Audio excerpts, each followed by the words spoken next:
심판날 당신의 믿음이 그대로 드러나게 된다는 사실을 알고 계십니까? 그날은 단지 세상의 종말이 아니라 당신의 내면 전체가 벌거벗겨지듯 밝히 드러나는 날입니다. 그 누구도 대신해 줄 수 없고 그 무엇도 숨겨지지 않는 날입니다. 지금까지 당신이 침묵으로 덮고 지나갔던 회개의 유예, 남들 앞에선 괜찮은 척하며 품고 있었던 은밀한 태도, 그리고 말로는 믿는다 하면서도 실제로는 세상의 원리대로 선택했던 그 모든 결정들이 하나님의 책 앞에서 낱낱이 펼쳐질 것입니다. 요한계시록은 책들이 펴졌다고 말씀합니다. 단수형이 아니라 복수형입니다. 생명책만이 아니라 각 사람의 삶이 하나하나 기록된 여러 권의 책이 열린다는 것입니다. 히브리서 4장은 하나님의 말씀 앞에 만물이 벌거벗은 것 같이 드러나며 그분의 눈앞에서 숨길 수 있는 것은 아무것도 없다고 말씀합니다. 중요한 것은 당신이 죄를 지었느냐의 여부가 아니라 그 죄에 대해 어떤 반응을 했는지입니다. 당신은 회개하셨습니까? 진심으로 돌아서고 주님께 엎드리셨습니까?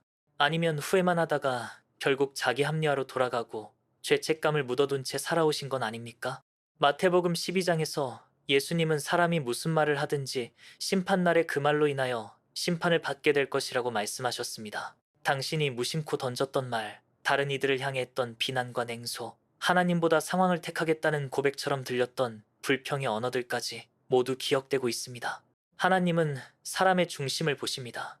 당신이 지금껏 무엇을 해왔느냐보다 더 중요한 것은 왜 그것을 해왔는가입니다. 당신이 교회에 출석하고 봉사하고 기도했다고 하더라도 그 중심이 사람의 인정이나 습관 때문이었다면 그 믿음은 주님의 불 앞에서 다 타버리고 말 것입니다. 고린도전서 3장에서는 각 사람의 공력이 불로 시험을 받는다고 말씀합니다. 그날에는 눈에 보이는 외적인 헌신보다 보이지 않았던 내면의 진실이 판단받게 될 것입니다. 당신은 하나님 앞에서 진실하셨습니까? 아무도 보지 않는 곳에서도 동일한 신앙을 지키셨습니까? 예배 시간에 눈을 감고 찬양할 때 마음은 정말 주님을 향하고 있었습니까? 아니면 다른 생각에 사로잡혀 있으셨습니까? 사람들의 반응이나 인정이 없으면 신앙생활 자체가 흔들린다면 그것은 경건이 아니라 종교적인 감정일 뿐입니다. 믿음이란 단지 무언가를 믿는 감정이 아니라 삶의 모든 선택에서 하나님의 뜻을 기준으로 삼는 것입니다. 로마서는 의인은 믿음으로 산다고 말씀합니다. 당신은 지금 말씀을 따라 살고 계십니까? 정직보다 손해를 두려워하고 편안함을 위해 진리를 타협하고 계신다면 그것은 믿음의 길이 아닙니다. 당신이 육체의 쾌락이나 세상의 성공 앞에서 어떤 선택을 하는지가 곧 당신의 믿음을 기록하는 순간입니다. 이 믿음의 기록은 단지 결과만이 아니라 과정까지 포함합니다. 하나님은 당신이 얼마나 열심히 했는지를 보는 것이 아니라 당신이 얼마나 진실하게 반응했는지를 보십니다.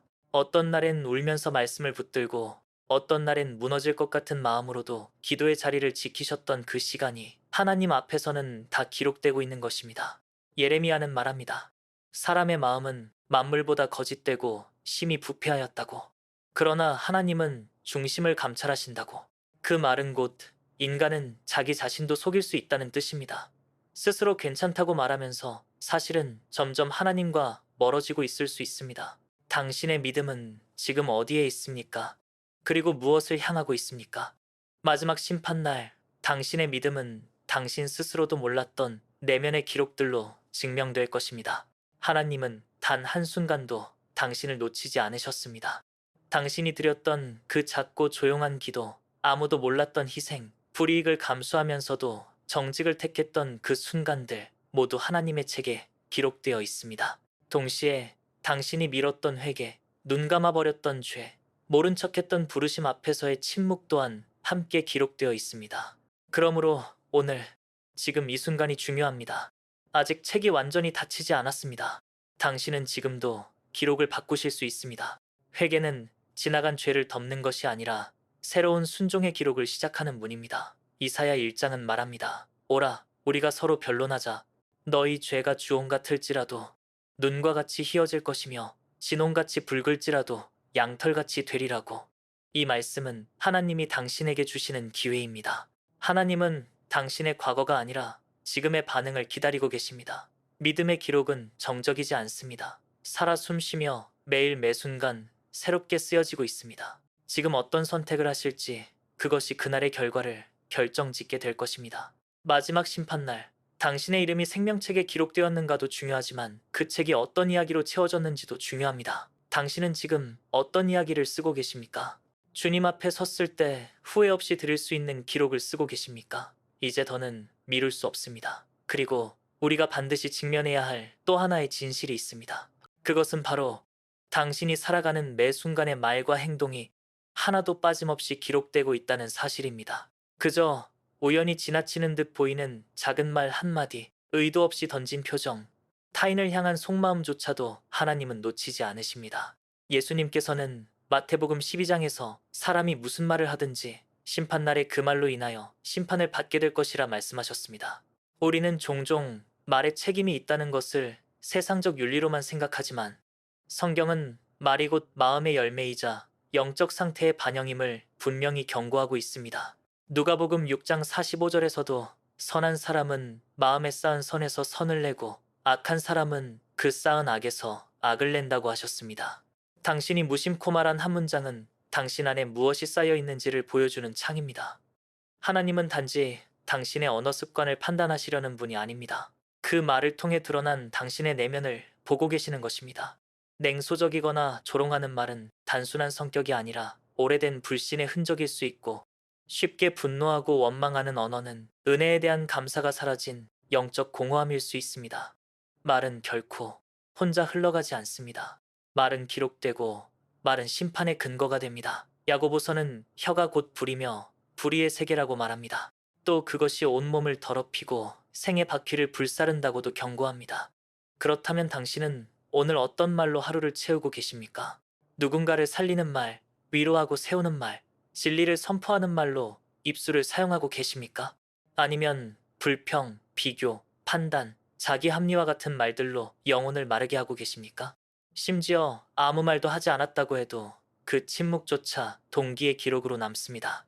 당신이 말하지 않은 이유가 하나님의 뜻에 따른 분별이었다면 그것은 지혜의 기록이겠지만, 책임을 회피하거나 진리를 부끄러워한 것이라면 그것은 침묵의 죄로 남게 될 것입니다. 뿐만 아니라 행동 역시 마찬가지입니다. 우리는 때때로 선한 마음을 가졌으니 충분하다고 생각하지만 성경은 행동 없는 믿음은 죽은 것이라고 단언합니다. 야고보서는 아브라함이 이삭을 제단에 올린 행위로 의롭다 하심을 받았다고 말하며 믿음이 그 행위와 함께 일하고 그 행위로 믿음이 온전하게 되었다고 말씀합니다.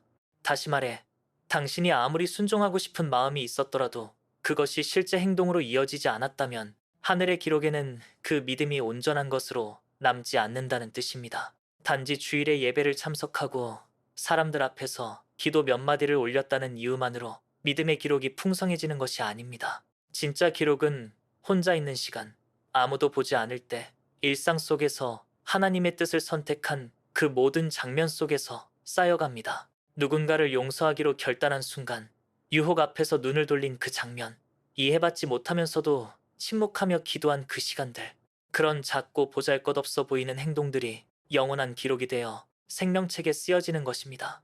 또한 당신이 행동하지 않은 것 역시 기록됩니다. 성령께서 감동하셨을 때 외면했던 순간, 말씀대로 행하라는 음성을 들었으나 현실을 핑계로 미뤘던 선택, 하나님의 뜻을 알면서도 타협을 택했던 그 결정들까지도 하나님은 기억하고 계십니다. 전도서는 말씀합니다. 하나님은 모든 행위와 모든 은밀한 일을 선악간에 심판하시리라. 즉, 드러난 행위뿐 아니라 은밀한 동기와 결정까지도 기준이 된다는 것입니다. 그래서 우리가 매일 하는 말과 행동은 단순한 일상의 반복이 아닙니다. 그것은 하나님 앞에서 남겨지는 영적 서사이며 하늘에 각인되는 당신의 고백입니다. 성경은 의인이 여호와를 기념하며 말한 것을 여호와께서 분명히 들으셨다고 기록합니다.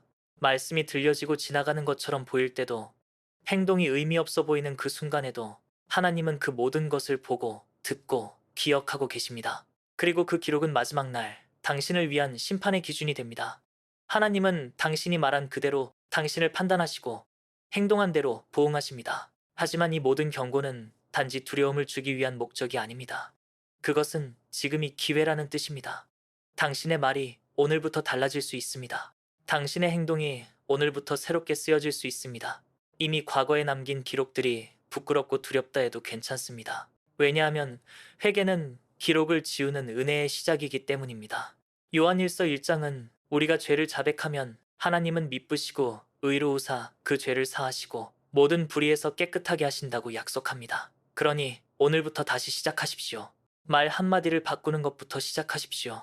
작은 행동 하나를 하나님을 위해 선택하십시오. 말과 행동이 누적되면 그것은 삶의 방향이 되고 그 방향은 영원의 목적지를 결정합니다. 더 이상 내일로 미루지 마십시오. 지금 이 순간 당신이 어떤 말과 어떤 행동을 하느냐에 따라 마지막 날의 기록이 달라질 것입니다. 하나님의 책은 여전히 쓰이고 있습니다.